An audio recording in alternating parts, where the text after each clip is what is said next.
예, 오늘은 베이징에 거주하고 계신 중국 전문가 이철 박사님을 모시고 중국 경제 현황에 대해 중국 경제 현황 최근 이슈를 중심으로 살펴보도록 하겠습니다.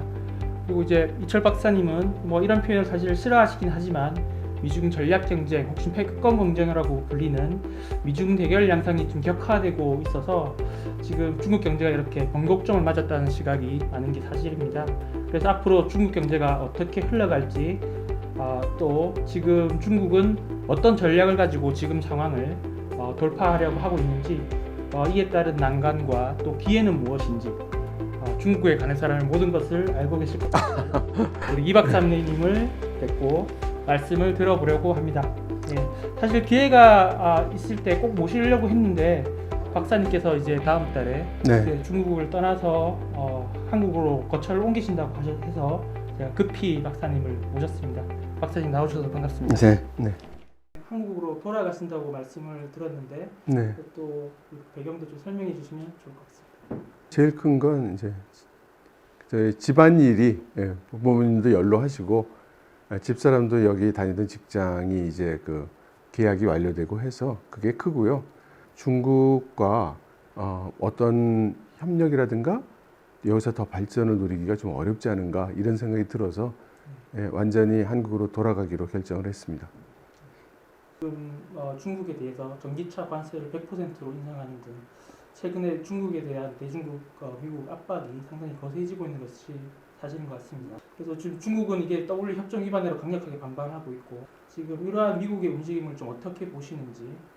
일단 선거를 의식한 면이 있다는 건 틀림없을 것 같습니다. 그런데 진심으로 중국을 이제 압박하고 또 디커플링을 한다든가 이라고 보기에는 선택한 품목이 조금은 좀 이상하죠. 지금 크게 소위 중국에서 신삼양이라고 부르는 전기자동차, 2차 전지, 그리고 태양광이 이번에 타겟이 되고 있거든요. 그럼 전기자동차의 경우 그러면 지금 중국산 전기자동차가 미국에 물밀듯이 들어오고 있느냐? 그렇지가 않거든요. 거의 2, 3천 대? 그 정도 굉장한 소량밖에는 안 되는데 현실적으로 당장 미국이 산업 피해를 입고 있다든가 이렇게 얘기할 수는 없을 겁니다. 그래서 미국이 지금 당장 단기적으로 중국을 압박하기 위해서 취한 조치는 아니라고 생각이 되죠. 미국이 왜 그렇게 하는지는 조금 짐작해 볼 수밖에 없는데 아마 저 개인적인 생각으로는 하나의 시위, 출발점으로 생각이 되고요. 진정한 그 라이트 어퍼컷 이런 펀치는 뒤에 아직도 대기하고 있다. 그렇게 생각을 하고 있습니다. 중국도 이제 가만히 있지는 않을 것 같은데 지금 즉각적인 보복 조치에 나설 수 있다는 얘기도 있고, 중국이 앞으로 어떤 대응 전략을 만들어 갈 거라고 보시는지. 미국이 지금 취한 조치가 지금 소리는 요란한데 당장 큰 피해를 입는 건 아니라고 보고요.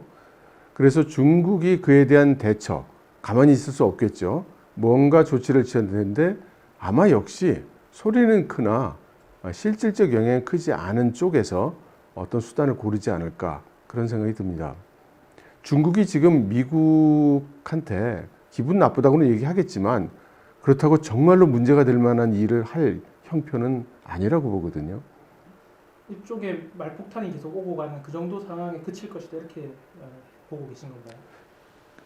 지금 취한 조치는 말폭탄에 가깝다로 보는 거고요. 그런데 지금 이렇게 해서 일단락이 된다는 뜻이 아니라 이것이 시작 같다 이렇게 말씀드려야 될 것 같아요. 미중 대결이라고 해서 매우 장기화될 수 있다 이런 말씀으로도 이해가 되는데, 그러면 중국은 디커플링 혹은 디리스킹의 전략에 대해서 앞으로 지금 현재 어떤 대응 전략을 갖고 있는 것인지, 미국의 견제와 압박을 견딜 수 있는 어떤 체제를 만들고 있는 것인지. 제가 관찰하는 그런 시각에서는 지적하신 것처럼 중국이 미국의 전면적인 압박, 그리고 어쩌면 서방의 전면적인 압박이 있을 수 있다는 전제 하에 여러 가지 준비를 해 나가고 있는 것으로 보이죠. 그래서 아마도 핵심 물자에 대한 공급망은 중국 중국이 적어도 자체적으로 해결을 하든지 아니면 최소한 미국과 유럽 같은 서방의 영향을 받지 않는 독립된 공급망 체계를 가져가려고 하는 것으로 보입니다. 그리고 그 과정 중에서 가장 문제가 될 수 있는 전략 물자는 아마도 에너지와 식량 이런 것들이 되겠죠. 지금 계속 진행해 왔다고 보고요. 그러니까 지금 미국의 압박으로 인해서 상당한 그 문제에 봉착해 있는 것이 지금 현실이죠. 그러나 미국이 이렇게 본격적인 제재에 나서기 전 10여 년 이상을 중국이 지금 준비해 오고 있는 것이기 때문에 어느 정도 상당히 진척된 상태에 있다고 보는 것이고, 그렇기 때문에 또 미국은 이 마지막 피니시 과정을 그대로 놓아둘 수가 없는, 방어해야 되는 이제 그런 상황이어서, 말하자면 중국이 쭉 계획을 밀고 오다가 마지막 스퍼트를 해야 되는 단계에서 미국의 저항 또는 미국의 압박에 부딪혔다. 결과는 어떻게 될까요? 중국 입장에서 보면 지금까지 개혁개방 이후 추진해왔던 과정 중에 가장 어려운 시기에 와 있다고 봐야 될 거고요. 그리고 미국도 이제는 그 젠틀맨의 가면을 벗고 체면 칠해하지 않고 펀치를 날리고 있는 중이죠. 그러면 이게 누가 이길 것 같으냐? 두 나라는 어느 누구도 이길 수 없을지는 몰라도 질 수 없는 나라입니다. 그러니까 어느 나라도 미국을 점령할 수는 없을 겁니다. 근데 중국도요, 중국을 공격할 수는 있겠지만 중국을 점령할 수는 없어요. 게다가 두 나라 모두 핵 보유 국가고요. 그러면 경제적인 그 원투로 끝나겠느냐? 이게 문제죠. 그런데 중국 입장에서는 미국과 싸우는 게 목적이 아니고 타이완을 통일하는 게 목적이니, 그러니까 중국은 그 선택에서 미국과 어느 선에서는 서로가 어떤 합의점을 얻을 수 있을 거라고, 그 방법이 있을 거라고 생각할 것 같습니다. 반면에 미국 쪽에서는 그런 합의는 이룰 수 없다고 볼 것 같고요. 그래서 저는 조금 비관적으로 봅니다. 충돌의 가능성이 지금 충분히 올라와 있고 양국 간의 긴장도 지금 상당히 올라와 있다, 이렇게 생각을 하죠. 박사님께서는 이 이른바 공급망 분리, 이것은 불가피하다 이렇게 지금 보시는 것 같고, 네. 또 그에 따른 중국의 타이완 무력 침공에 의한 통일, 네. 추구, 이런 것들이 벌어질 것이라고 이렇게 보고 계신다고 해석하면 될까요? 단언해서 네. 전쟁이 난다, 이렇게 단언할 수는 없겠죠. 그러나 전쟁의 위험이 굉장히 올라와 있고, 그러니까 대부분의 한국 분들이 생각하는 위험보다는 훨씬 더 많이 올라가 있는 상태라고 그렇게 말씀드릴 수 있을 것 같고요. 지금 미국도 지금 거의 마지막 수순의 압박을 가하고 있는, 그러니까 미국의 입장에서는 중국이 그러한 의도를 포기하고 기존에 있었던 미국 주도의 그런 글로벌 경제 체제 하에 돌아가라라는 그런 메시지를 던지고 있다고 생각합니다. 북중러 밀착도 상당한 이슈가 되고 있습니다. 저는 그 처음부터 우크라이나 전쟁이 날 때부터 러시아와 중국은 미국의 그 리소스를 뺏어가는 이제 그런 전략이 있었다고 생각을 하고, 그래서 바이든 행정부는 거기에 넘어가지 않고 미국은 중국을 전면 마크하는 이제 그런 입장을 택했다고 생각을 하는데요. 우크라이나가 지금 사실은 이제 슬슬 정리 단계를 준비해야 되는 거죠. 그 정리 단계라는 게 당장 종전이 되거나 휴전이 되지는 않겠지만 이제 막 가열찬 전쟁을 한다든가 여기서 우크라이나가 러시아로 들어간다든가 이런 일은 일어나지 않을 것 같고, 그러니까 소강 국면으로 갈 거라고 봅니다. 그래서 이 우크라이나 전쟁 이후의 상황에 대한 조율이 러시아와 중국 사이에 이번에 논의되는 거라고 이제 그렇게 생각을 하고요. 러시아가 우크라이나 전쟁을 치르고 있으니까, 그리고 이미 그 절정을 넘어갔으니까 이 두 강대국의 입장에서는 다음 순서는 중국이 되겠죠. 그렇게 되면 북한이 역할을 해야 되는 것이고요. 그래서 이 세 나라가 소통이 빈번해지고 상의를 밀접하게 하는 것은 자연스러운 것 같습니다. 제가 중국을 보는 관점에서 우크라이나 전쟁을 말씀드린다면 우크라이나 전쟁은 시작부터 너무 서방 매체들이 우크라이나 너무 잘 싸운다 이렇게 그 보도를 하고 있는데 사실 우크라이나가 러시아를 이길 수는 없죠. 그리고 러시아가 지금 점령하고 있는 지역에서 물러갈 리도 없고요. 그러니 결국은 우크라이나의 희망은 아니겠지만 우리나라처럼 휴전이 되거나 어떤 절충선을 찾을 수밖에 없을 거라고 봅니다. 북중러 밀착이 강화되는 것은 만약에 양안 전쟁이 벌어졌을 때 어떤 북한의 역할 이런 것들도 염두에 둔 이런 움직임이라고 볼 수 있을까요? 중국 입장에서 만일에 타이완을 공격해야 되는 상황이 생긴다면 미국의 개입은 거의 지금 필연적으로 보이고 그렇다면 주일미군과 주한미군이 개입을 할 텐데 그러면 중국은 주한미군이나 주일미군에 대한 그 대응을 생각하지 않을 수 없고 그리고 사실은 그 조치를 먼저 선행해야 타이완을 공격할 수 있겠죠. 아마도 러시아를 통해서 일본에 있는 주일미군을 묶어두는 또 일본의 자위대를 묶어두는 그런 일을 할 가능성이 높고 북한과는 한반도에서 무력 긴장 사태를 일으키는 그런 가능성이 높다고 이야기해오고 있죠. 그러면 최근에 이 밀착이 중국의 그 다음 행보까지 염두에 두고 진행되고 있는 상황이라고 보십니까? 예, 저는 그렇게 생각합니다. 네, 이게 만약 사실이라면 한국은 상당히 긴장을 해야 되는 상황이라고 봐야겠네요. 근데 생각보다 그런 군사적 준비라든가 이런 것들, 뭐 국민들의 어떤 심리적, 정서적으로도 그렇고 실제 군에서도 이게 전쟁을 염두에 둔 어떤 준비라든가 이런 것들은 저희가 체감하기에는 그렇게 강하지 않은 것 같은데. 그래서 저는 좀 답답하게 생각하고 그래서 이런 말씀을 많이 드리는 건데요. 뭐 사실 우리나라 정부에서 가만히 있지는 않겠죠. 뭔가 많은 준비를 하고 있을 거라고 그렇게 생각합니다.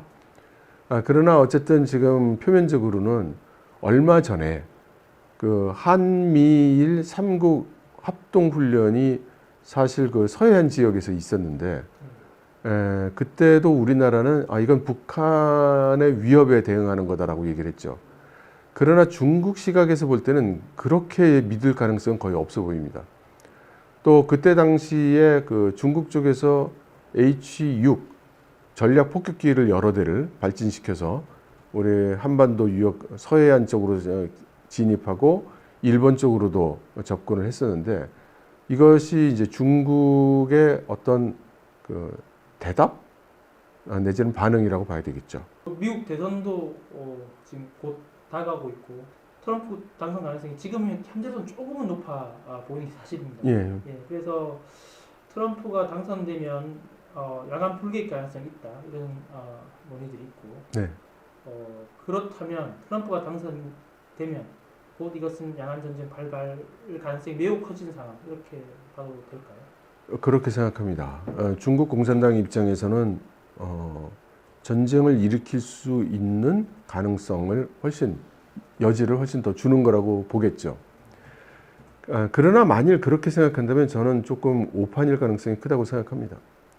우리는 미국을 볼 때 우리나라가 대통령이 모든 걸 휘두르는 나라다 보니까 미국을 볼 때도 미국 대통령이 뭐 어떻게 하면 다 되는 것으로 생각하는 경향이 있는데 사실 미국은 의회의 그 영향력이 굉장히 크죠. 근데 현재 지금 미국 의회는 민주공화를 막론하고 중국에 대해서 억제해야 된다는 의견이 높고 타이완을 보호해야 된다는 그런 여론이 너무나 높기 때문에 아마 트럼프가 대통령이 된다 하더라도 이 대세를 아마 뒤집기는 어렵지 않나 싶습니다. 그렇다면 트럼프도 지금의 어떤 타이완 보호기조, 미국의 보호기조를 유지를 할 수 있다는 말씀이실까요? 그러니까 트럼프 본인은 그렇게 생각 안 할 가능성이 높지만 트럼프 정부에 있는 강요들 그리고 미 군부 그리고 미 의원들 정계들은 그 상황을 받아들일 수 없을 것이고 또 특히 뭐 많은 분들이 지적을 하시지만 타이완의 TSMC 같은 반도체 공장이 영향을 입는다는 것은 서방 세계에는 거의 재앙이니까요. 중국이 지금 생각하고 있는 그 단기간 내에 무력 침공을 하는 것은 어려운 거라는 생각도 드는 것 같습니다. 그렇죠. 예. 그러니까 지금 솔직하게 말씀드리면 전쟁이 일어날지 안 날지 알 수 없는, 그러나 의사결정을 해야 되는 타이밍은 점점 다가오고 있는 그런 상황으로 보입니다. 중국은 이 라이칭 총통 취임에 대해서 상당히 불편함을 감정을 갖고 있을 것 같은데 중국이 라이칭더 신임 총통의 그 취임을 맞이해서 어떤 무력 행사를 할 수 있다는 가능성은 뭐 진작부터 많은 사람들, 많은 국가들이 전문가들이 지적해온 바이고요. 실제로 좀 있을 걸로 보이죠. 그러나 그것이 타이완 공격이 될 것 같지는 않습니다. 그러니까 중국 입장에서는 지금 뭔가 행동을 해서 이것이 점화가 되면 그걸 감당할 수 있어야 되는데 지금 중국은 아직 미국을 감당할 수 있는 준비가 아직 덜 돼 있는 거죠. 그러니까 지금 타이밍은 자기 의사를 표현하는 정도, 아무리 그게 무겁게 보여도 그 정도일 거라고 생각합니다. 네. 미국을 감당할 수 있는 준비는 어느 정도 수준의 준비가 되어야 된다고 보십니까? 지금 적어도 중국에서 지금 항공모함 건조 계획이 지금 8척까지인가? 뭐 이렇게 확정이 돼 있죠. 적어도 그 항공모함 8척 다는 아니더라도 지금 4호함이 취역하고 아마도 핵 동력으로 만들어질 5호, 6호 정도가 준비가 돼야 실제 전쟁은 가능하지 않겠나 이렇게 생각합니다. 에너지나 식량 문제 부분은 좀 어떻습니까? 지금 상당히 지금 진척을 보이고 있어요. 그 얘기는 굉장히 긴 얘기가 될 것 같습니다. 예. 이제 한국인 과연 이 문제를 어떻게 대처해 나갈지도 상당히 큰 숙제인 것 같습니다. 그러니까 저는 계속 주장하는 게 첫 번째는 지금 이 양안 전쟁이 우리나라와 무관하지 않고 사실은 엄청나게 관련이 있다는 사실을 많은 분들이 아는 게 먼저 첫 번째로 중요할 것 같고요. 두 번째로 제가 걱정하는 거는 우리가 이렇게 우리 사회가 같이 논의되지 않은 상태에서 이런 상황을 만일 대면하게 된다면 어쩌면 그에 대한 대응이 우리 사회의 어떤 컨센서스가 아니라 밀실에서 몇 사람들의 의견만으로 정해질 가능성이 있어 보여서 그게 굉장히 우려되는 바이고요. 세 번째로는 아무리 정치인이나 사회에서 크게 비중을 두고 생각하지 않는다 하더라도 적어도 우리 국가 안보 관련 부서들에서는 여기에 대한 어떤 전략과 대응을 마련도 해야 되고 거기에 대해서 우리 사회에 우리 시민들에게 좀 설명을 해줘야 된다고 생각합니다. 한편은 이제 이런 생각이 듭니다. 대만을 무력 침공한다는 것은 상당한 국제사회의 반발을 불러일으킬 수밖에 없는 것이고 네. 또 국제사회에서 중국의 어떤 리더로서의 역할을 의심받는 행위는 분명히 보입니다. 네. 그럼에도 불구하고 이게 중국에 그렇게도 중차대한 문제인 이유는 무엇일까요? 대만의 통일이야말로 중국 공산당이 내세우고 있는 창당 100년 목표를 달성하는, 완성하는 중국 공산당 입장에서 볼 땐 지고무상의 가치라고 할 수 있기 때문이죠. 그 말은 실리적인 것보다는 그런 어떤 이념적, 이데올기적인 목표가 더 그 배경에 있다 이렇게 봐야 되는 건가요? 대부분 실리, 이해관계, 경제적으로 손해를 보지 않는가 이런 질문들을 하실 때 아마 생각하고 계신 기간이 얼마나 될지 모르겠어요. 제가 생각할 때 10년도 안 되는 기간을 놓고 이게 이익이냐 손해냐 이렇게 생각하실 것 같습니다. 그런데 중국식 이렇게 장기 안목에서 본다면 통일 중국이 돼 있는 22세기의 중국과 분단된 상태로 있는 22세기의 중국은 어느 쪽이 중국에게 이익인가 라고 물어보면 대부분의 지도자들은 통일된 모습을 원할 거라고 생각합니다. 이 싸움의 끝은 어떤 결말이 기다리고 있다고 보시는 있으시죠? 저는 뭐 전쟁이 일어날 가능성도 있지만 전쟁이 안 일어날 가능성도 충분히 크고, 그러나 어느 상태가 되더라도 한 가지 현상은 분명해질 거라고 생각하는데, 그것은 우리가 여태까지 경험하고 살아왔던 글로벌 원 싱글 마켓이라는 개념이 이제 두 개 서로 접근을 못하는 시장으로 갈라질 수밖에 없을 것이다. 그리고 우리가 거기에 대한 준비가 돼 있어야 한다.